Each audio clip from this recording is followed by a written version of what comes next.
Hello, bonjour, ahoy. I'm Roger Hilton, media presenter at GLOBsec, and welcome to a special edition of GLOBcast, filmed at GLOBsec's Château Béla 2023 Central European Strategic Forum. This episode wouldn't be possible without the generous support of the following partners: the International Visegrad Fund, Wilfried Martens Centre for European Studies, the Konrad Adenauer Foundation, the Ministry of Defense of the Slovak Republic, CBRE, Political Capital Institute, and Jagello 2000. With me is Karin von Hippel, Director General of the Royal United Services Institute. Karin, welcome to GLOBsec. Thank you for having me. Karin, it's so great to see you right now. Let's get into it. We're sitting here in Slovakia in the heart of CEE, and we're on a frontline state with Russia's invasion of Ukraine. Although it's impossible to predict right now, I think we're in agreement that the nature of the conflict is transformational across a lot of areas.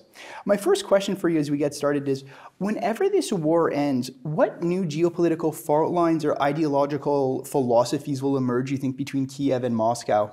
Yeah, it's a great question. I think we're all thinking about how this war will end. And I guess in my head, I think, well, it'll depend on whether or not Putin remains in power. If Putin remains in power, it's not just the relationship with Ukraine, but how do all of the Western countries, Central and Eastern European countries, interact with Putin? He has blood, not just over his hands, he's got blood all over his body, he's killed civilians, he's violated pretty much every international norm out there and the international laws of war. So I don't see how any of our leaders can ever shake his hand again. And so I don't really know how we go forward with Russia. To me, he's so far beyond the pale. He belongs in some sort of tribunal. He belongs really in prison. So I don't know how that'll happen. Now, I can imagine some countries will deal with him, and maybe some countries, like Hungary or countries that are already working with Russia. But I don't see how the rest of us deal with Putin later. Now, if Putin's not there, then it will totally depend on who takes over in Russia. If someone is even more right-wing, can we work with that person? Are they going to be even more militant? Are they going to have the same vision as Putin about the former Soviet space belonging to Russia or not? So I think a lot of it will depend on that. But if we stay on the Russia issue, I mean, we spoke to the former deputy energy Russian minister of energy from Russia, and he was saying that post-Putin there would be a drive for normalcy. I mean, do you share that opinion that when Putin is gone, because one way or another he will be gone at one point, do you think the new person coming in might double down on this sort of defending the motherland, or there will be this real thirst and appetite for wanting to reach out to the world and engage again and not be the pariah they're really becoming? Right. I would hope he's right. I hope the former minister is right. I mean, nobody wants to penalize the Russian people, and it's not their fault that their leader has made some incredibly stupid decisions. So I would hope so, yes. And if we see any form of democracy, I think every country would be rushing in to collaborate, to make deals, to trade with Russia and to help Russia rebuild and change. But it's just so hard to tell right now. I think sometimes we're a bit naive about what may follow. I mean, we in the West have been very naive about what engagement with China would lead to. We all thought it would lead to them becoming more like us, and that hasn't happened in China, right? So I think we need to go in with our eyes wide open and be prepared for a number of scenarios. And on the other end of the spectrum, when it comes to Ukraine, I mean, here you are, they're fighting this unbelievable war, David versus Goliath. When the dust settles and they start to rebuild themselves, what role do you think Ukraine will play in the world? I mean, is this now the new global beacon of democracy, or will it sort of fade into the distance after a little while? Let's hope that Ukraine keeps its incredible cohesion that has been built during this conflict. I mean, don't forget, pre-war, Ukraine was seen as an incredibly corrupt country. I think they know people see them that way. They've come together in the most extraordinary way. They're so organized. I meet Ukrainians at conferences in different places, and they really are on the same talking points. They really have impressed everybody, but it's not just Zelensky, but actually every Ukrainian I've met has been so impressive. And now they're already talking about transition and rebuilding and reconstruction. And that's really important, that they do it in the right way, that they think of ways to make sure that the money isn't stolen, that they can maintain this incredible goodwill that they've engendered through this conflict.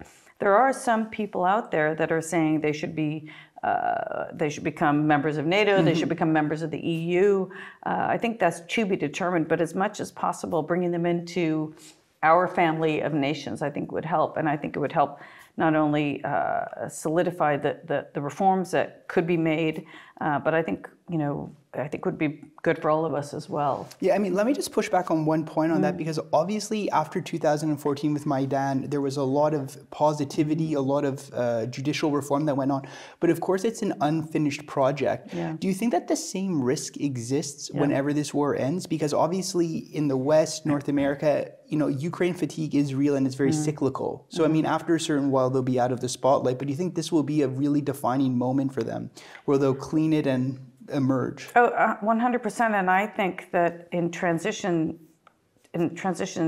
times, the first 6 months, first 10 months are so crucial, because the more you get it right, the more you will continue to bring in external support, external investment. They have to be very careful, because countries like China are going to want to come in.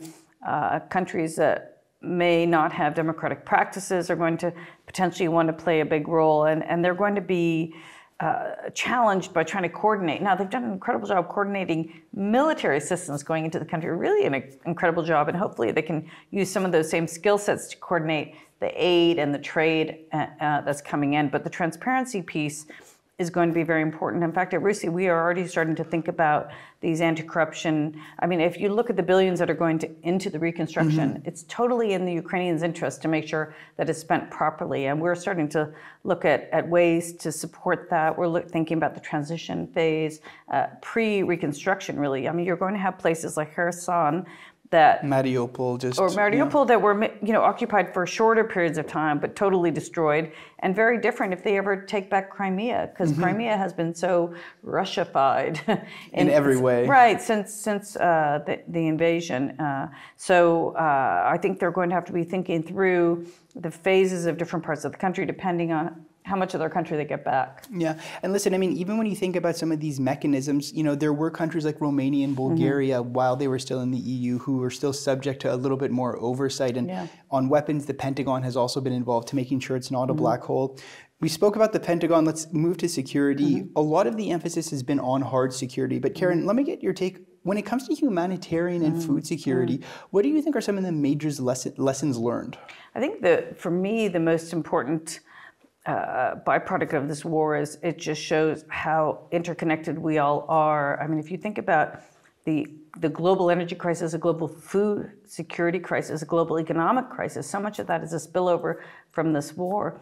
And what I find a bit distressing, in fact, is that many of the countries that are negatively impacted by this war, the countries that are no longer getting the wheat and the oil and the fertilizer products that came from Ukraine and even Russia, that have been put on hold because of the conflict, those countries are not supporting Ukraine in this conflict. Now, they don't need to support Ukraine militarily, but they should be pushing very hard on Russia and China to end this war. And in fact, they're more allied with those countries. And I think for me, that's a big disappointment, because they're the ones that are actually suffering the most. So I think we have learned how interconnected we are, how overly reliant we are on some of these countries, and how easily these things could be overturned. And that's something that I think we're going to have to think about very carefully afterwards. But I suppose if you compare it to the post-pandemic, when everyone talked about nearshoring and onshoring and thinking about critical industries and food security and making sure that we're not so reliant on China, I think going forward, many countries are going to have to start doing that too. They're going to, in Africa, in Asia, and elsewhere, they're going to have to start figuring out how they can be less reliant on the import of food and fertilizer and all those. But if you're arguing that we're all interconnected, and as you said, that it's a bit of an oxymoron, it's contradictory that the countries who are losing most from it, how do we actually rectify that then? I mean, it's a tough question. Yeah, well, it is interesting. I mean, if you think about how we all felt in, I guess it would have been the 90s at the end of the Cold War, we thought globalization was only going to lead to positive effects, and all of a sudden it's come to a crashing halt, not only with the pandemic but also with this war. And so I think we still haven't thought through what it means and what do we need to do to reduce the stress. I think to build resiliency, that term is overused all the time, but it really is important to think about resiliency in every country. So it doesn't mean we can't learn. I mean, if you think about the way we've adapted to the pandemic, we all can work anywhere we want. We have pretty good communications now. I mean, I was talking to some Ukrainians earlier in the week and on Zoom, and they're using Starlink from Elon Musk, and they're wearing down jackets inside, and they have blankets inside. They have no electricity. But it was quite extraordinary that you can do that now. I think 3 years ago, that would have been much more difficult to do. And now it just seems normal. So I think we can adapt. We just need to be thinking through this at the global level. And I'm not entirely sure where that leadership is coming from. I'm hoping that the EU, I'm hoping that the UN and other organizations can be thinking through what that might mean, but I haven't seen a lot of that right now. It's a lot to unpack, but I mean, when it comes to resilience, it just speaks to the pace and the surprise that everybody did, because as all of the great examples you mentioned, you know, just much smaller things about public health that people are taking much more seriously is making a big difference. So, I mean, of course, the examples you mentioned in Ukraine are at the extreme level about it, but it seems to be a work in progress based on what you're saying. Karin, you said the G word, globalization, but we'll get to that in 1 second. As you know, at the moment, the war in Ukraine is, I think, arguably the #1 global flashpoint going on, with a host of other issues simmering, which we don't need to get into. But as the international communities experience a ground of these hardships, you know, when it comes to cost of living and energy prices, you know, you living in the UK, as well as various refugees, not just from Ukraine, but from other parts, do you think, based on the gravity of these elements, do you expect, or is it reasonable that populism and this de-globalization sentiment to rise or to be a little bit more solidified moving forward? Yeah, most people think that, as you know, winter is really, we're in the midst of winter now. It's cold. People are incredibly worried about heating bills everywhere in Europe, everywhere, of course, in places like Ukraine, even more so, because all their utilities have been destroyed. At the same time, we've actually seen a change in the populist leaders. I mean, don't forget, Trump didn't win, Bolsonaro didn't win, Boris is now gone. So we may be, I wonder if we're at peak populism or if we're going to wait another couple decades. Yeah. Well, peak populism for this era, it always comes back. But maybe, I wonder if we're at the end of it. I mean, I think part of the reason we had this most recent group of populist leaders is it was really a response to the global economic crisis of 2007 and 2008, where I don't think countries responded in the right ways. They protected the banks more than civilian. Common sense policies. Yeah, right? I mean, it just, you know, it seemed like the banks were bailed out and many people were not bailed out in the same sort of way. And that, in a sense, just like in the 30s, I mean, you know, you can think back at the times that we've had populist leaders. So now we're in a period where we're relatively calm. And I think that leaders really do need to come together to try to plan for how they're going to manage this. I know they're thinking through energy supplies. I know the Europeans and the Americans are talking about this quite often, but I'm not sure it's filtering down to the public as much. I'm not sure the public understands as much what this might mean for them, what they can do to help.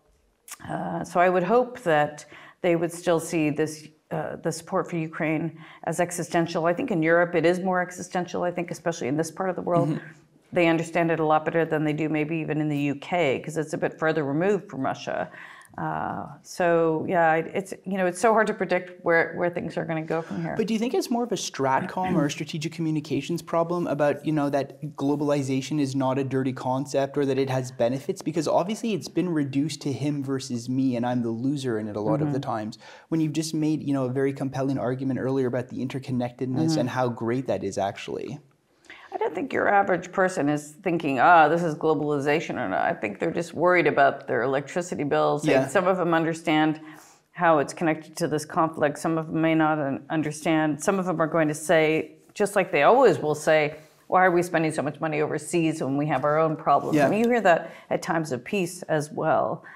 So I don't think that's a new argument that we're going to be hearing from people. But I do think you know, this crisis could last for several years, the economic crisis. If the war drags on for a couple of years, you know, then it is going to get much more difficult, I think. I think we're all hoping it'll end soon, but it may not. And I think we need to plan for how we are all going to cope if it doesn't. Now, the great news is there's tons of innovation in green energy. There are all sorts of breakthroughs, and investments happening, et cetera. But it's not going to happen fast enough to get people through the next few winters. And obviously, I mean, like there are pockets, whether it's in Europe or other parts, Canada, the United States, where it's very easily to weaponize and great on the bully pulpit. So as you said, I think a work in progress.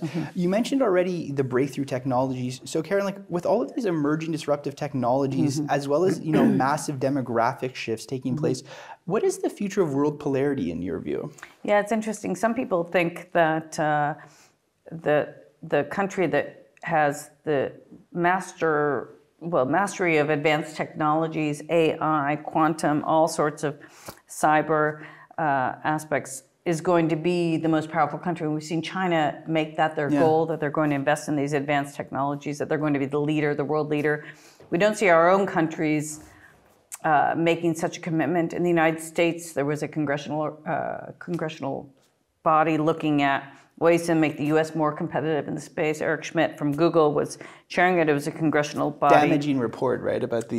This is called the SCSP and Strategic Competition, or I can't remember what the acronym stands for. But now they're actually, even though the U.S. government is no longer funding it, Eric Schmidt has decided to continue to fund this group as an independent body to go around the world to talk to partners and other countries about how other countries should be thinking through everything from education to investment to maintain a competitive edge. Because if your countries aren't investing in the right things, then we aren't going to win this longer term war. You can't just sit around and hope and say, well, we're entrepreneurial, well, we're innovative. You do need to invest. I mean, don't forget, in America, you know, a lot of the technology innovations came from government investment in all sorts of ways. And so I think the same applies in Europe and the United Kingdom as well. And I'm not sure our countries are focusing as much as they perhaps need to make sure that they will be at that cutting edge. I mean, I've just been to Taiwan, and it's so interesting when you think about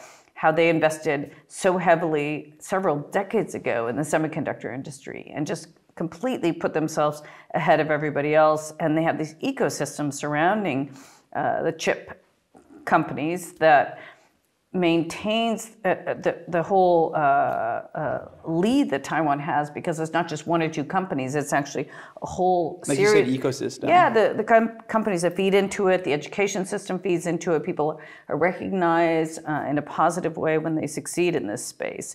And you don't see that same sort of focus necessarily in many Western countries. But I mean, if you've already made the argument that there's not necessarily a monopoly on the hegemon for investing in technology, and you've made, as you already, like a great argument for why education it is, when we look to the future in 15 and 20 years, do you think then it will be more multipolar and it will be the best educated countries or the most healthy countries? Because I mean, it's very much, I mean, there's been so much talk about the Thucydides trap and a rising China, or, I mean, do you still think the U.S. has the capacity to step on the gas and if they fix internal problems, still be the dominant power? Yeah, I'm not sure the U.S. is going to be able to fix its internal problems. And I do think we are entering a more, it's certainly going to be a more multipolar world, but I see it as a bit more anarchic and multipolar at the same time. I mean, if you look at where we are now, you have Russia and China as one alliance. Bloc, You have the West as a bloc, and then you've got the rest. And the rest are currently under a lot of pressure to align with one side or the other. Some do, some don't want to, just like during the Cold War with the non-aligned movement. But you know, if Russia is now considerably weakened by this war, China is still quite powerful, but a lot of us interact with China. It's not that China, like during the Cold War, none of us really interacted with the Soviet Union. We're all totally intertwined with China, and many countries interact with China on some things, but not on other things. And I just think we're going to be in a more, do you remember David Mitrani for functionalism from your political science, where basically countries come together for a certain purpose, and then they're going to disperse and come together for other purposes. So for one good example of that is when we had the emergence of the so-called Islamic State in I guess it was in 2014, in June 2014, very quickly, the U.S. pulled together a coalition of 80 countries. They came together for a particular purpose. That wasn't under NATO's auspices or the UN. They just came together. Collective good, yeah. Right, and you know, we don't really need that big coalition anymore. We don't need to dedicate the efforts today that we were to that purpose. And I have a feeling we're going to be entering a world like that. And so, you know, you'll have U.S. leaders that may be more like Trump in the future, And you might have U.S. leaders like Biden who are very committed to partnerships and alliances. And we're just going to be going through this. I don't think people want certainty. They want to know what the world's going to look like. And I have a feeling it's just going to be a bit more amorphous going forward. Okay. I don't think it's going to be so clear-cut anymore. Yeah, I mean, that's a very honest and sobering take on what it is, right? And as you said, whether it's people on Wall Street or other analysts, I mean, they want concrete data, and it's a bit hard to predict. Karin, you might have already answered your question on it, but I feel the need to ask you, I mean, based on sort of the metrics you've outlined about what the future polarity of the world will look like, is there one country specifically that's most impressed you? Like you mentioned all of these systems about Taiwan, or as we would say, sort of quote unquote, is there an unsuspected rising power? It's a great question. And earlier in the day, I was thinking about China and the way we viewed China, 10 or 15 years ago. And we went through a period where we thought, oh, it's cheap stuff, it's, low quality, and look at, they're having all these problems in China. And then all of a sudden, China, we all changed our view of China and look at this emerging superpower, incredible economy, really investing, and of course, also an authoritarian state. And so, and at the time, I probably wasn't that intimidated by China, or didn't think that China was going to turn into the country that it did. So you never know what country will surprise us. I do think we need to focus much more on India just because of its size, just like China. I think, what is it, like a fifth of the world's population? Demographically. Live in these two countries. And, India, if it changes its investment policy, more countries are going to invest in India. Indians are incredibly entrepreneurial and innovative. Very good at technology, so I do think that will be an emerging big power very soon.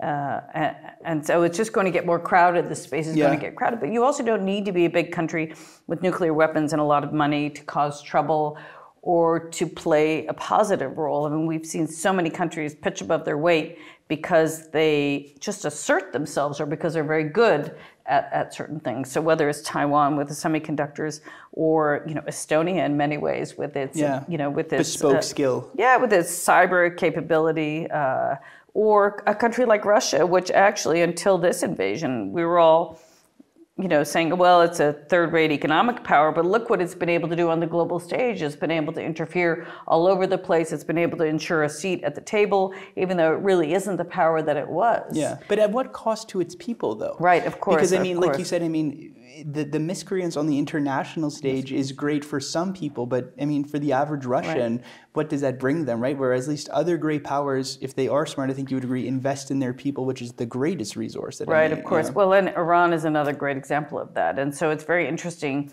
how now we're seeing protests in Iran, we're seeing protests in China, interestingly, related to this lockdown.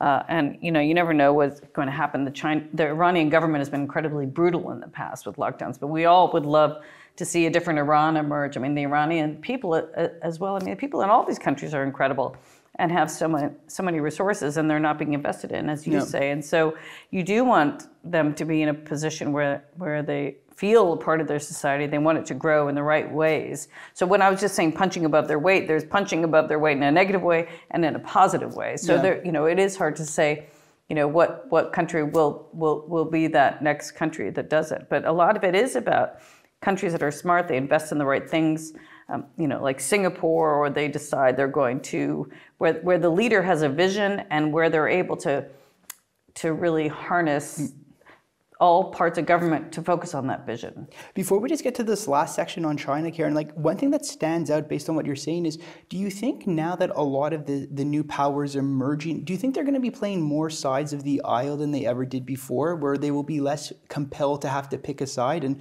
India is just a great example of that, right? Where, they're still doing big business with Russia, and, the foreign minister speaking at the GLOBsec forum last year, the war in Ukraine is Europe's problem. It's not the world's. So do you think there's a bit more bravado coming from these countries?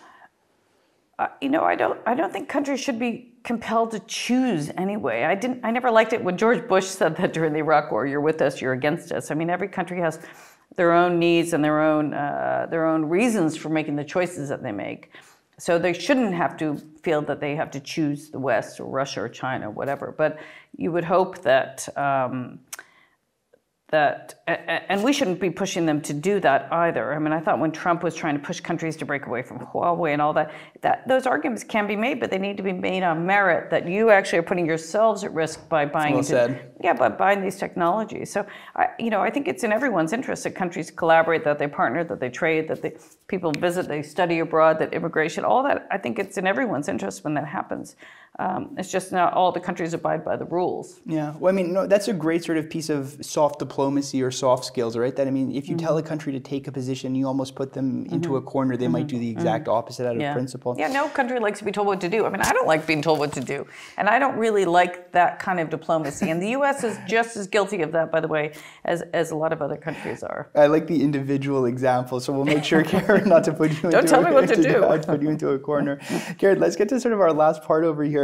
It's been a major focus of our conversation with China. And as you said, it's going through a very unique moment right now. Mass protests against the zero COVID-19 policy, very fragile internal economic standings, not the sort of huge might on the world stage before. And they're also still reeling from the export controls, right, from the United States on advanced technology. So what do you think sort of the combinations of these disruptions, do you think this has in any way altered their long-term strategic vision in the Indo-Pacific?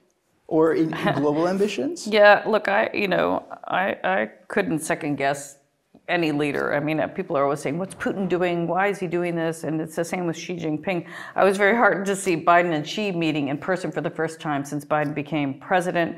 Biden actually recently said he would talk to Putin as well. On conditions with strict negotiations. That would be very interesting, because Biden is in that way, I really respect him as a leader, that he does believe it's important to talk to people, whether or not you agree with them. But in terms of China, so there are a few recent indications that China may be changing its position on Russia a little bit. I mean, we saw in Uzbekistan earlier in the summer that they, at the Shanghai Cooperation Conference, that they told Putin in some way, not publicly, that they were not happy with the way the war was going. And by the way, so did Modi. He said now is not the time for war. And then at the UN General Assembly in September, we saw even Erdogan, who has a complicated relationship with Russia, but he also pragmatic. Pragmatic, said that territory should not be taken by force. And then, of course, China and the United States meeting in person to talk about issues of common concern. So that can only help. The U.S. and China are never going to see eye to eye on everything, but they need to have a relationship. And what I've always been worried about is US, Germany, UK, all these countries in the West are saying, we'll work with China where we can, North Korea, climate, food security, and we'll push back on human rights and trade practices, etc. We've made these assumptions about how our relationship with China will go, but we never really talked to them about what that might mean. And you'll hear the foreign minister of China would say, well, you act like that our climate relationship can be part of an oasis, but if that oasis is surrounded by desert, you'll see that things aren't. So fortune cookie. Right? Yeah, exactly. But I mean, but we are making assumptions about what our relationship with China should be, and it makes sense to me, but it may not make sense to them, and it may need to be hashed through what that means in practice. So yes, it's not going to be so clear cut. It's going to be very complicated, but the best thing and the best way to work these issues out is to say, look, we're going to disagree about these things, but we will agree about these other things. So, personally, I'm just, my perspective on these issues is it's rarely ever all or nothing. Yes, it's all or nothing with the Islamic State because they were so brutal and they were killing people and they were just so beyond the pale. But with so many other countries, I think that a middle ground can only help, especially if you can collaborate on some issues. For stabilization, and it's really refreshing to hear that it doesn't have to be so binary, one or the other. Well, I don't believe so. A lot of other people would disagree with me, so... Well, we won't tell you what to do, Karin, don't worry. My last question for you is here. Over the summer, Karin, you authored a great piece, which I encourage everybody to check out, The Russia-China Alliance versus the West. What about the rest? And you argued, we spoke about it already, how the Global South is leaning closer to the Russia-China position and that many in the Global South do not share the same sense of moral outrage and strategic threat when it comes to the Euro-Atlantic bubble.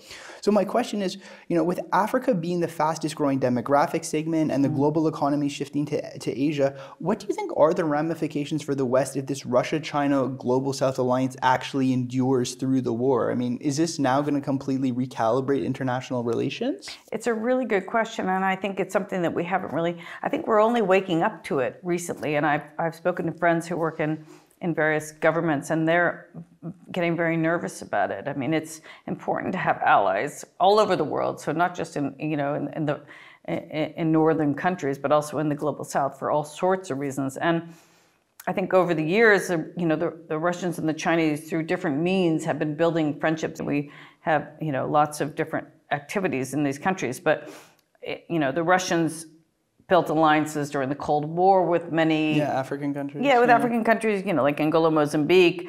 They were supporting rebellion movements. China, of course, has been investing economically with Belt and Road and all sorts of other trade and aid programs that they say have no strings attached. But of course, we all know they do have strings attached. But they have been much better at building friendships in that way than we have. I think ours comes with more lecturing and perhaps too many strings attached. Okay. And it isn't as agile and quick as perhaps our aid could be.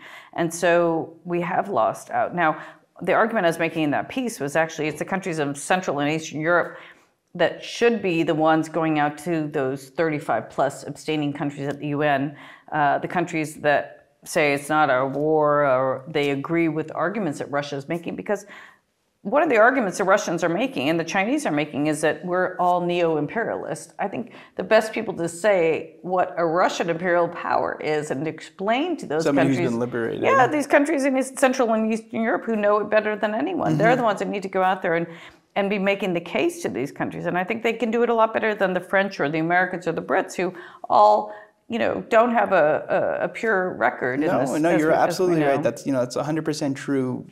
Any Western country, right, whether it's Canada or the United States also has it.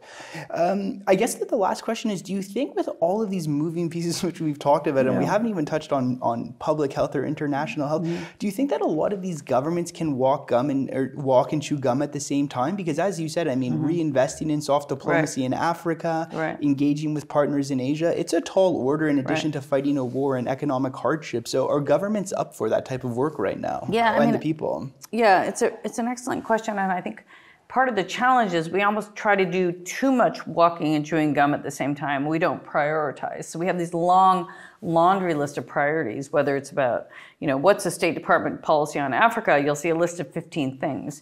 And when you have so many things on your list, you can't actually do them all very well. And so what you really need to do is just say, in this period of time, we're going to focus on these top 3 priorities. Yes, we will also focus on these others, but these are the 3 priorities, and everything else really should feed into those priorities. Otherwise, I don't think we're going to achieve anything. Okay. Because you spend lots of money in little places, and it's hard to know how effective it is. And so, yes, of course, soft diplomacy. At the moment, we're doing a lot of hard diplomacy or kinetic diplomacy. I'm sure if you call it diplomacy, kinetic activity. But I think going forward, and we just need to hear what these strategies mean in practice. And I'm not entirely sure that the strategies of most of the Western countries are taking into account all of the things that we've talked about today. I'm not sure that they are thinking through that, the world isn't going to be binary anymore, and what might a relationship with China look like, and how do you prioritize the investments in advanced technology and innovation and education to funnel up to being much more competitive. I'm not sure our strategies really do that. I think they're more traditional, national security strategies that we've seen. Yeah, traditional bread and butter type of white papers. I think that they probably need to be, I think that they probably need a bit more challenge. Well, Karin, I think you've really answered the bell, and you've had enough challenges, spoken like a true chief of staff on all of your answers. So, Karin, thank you so much, Director General of RUSI. Our last sign off here, this recording wouldn't be possible without our sponsor. So again, a huge thank you to the International Visegrad Fund, the Wilfried Martens Centre for European Studies, Konrad Adenauer Foundation, Ministry of Defense of the Slovak Republic, CBRE, Political Capital Institute, and Jagello 2000. So on that note, thank you so much for joining me. Thank you, Roger. It was fun. Ciao.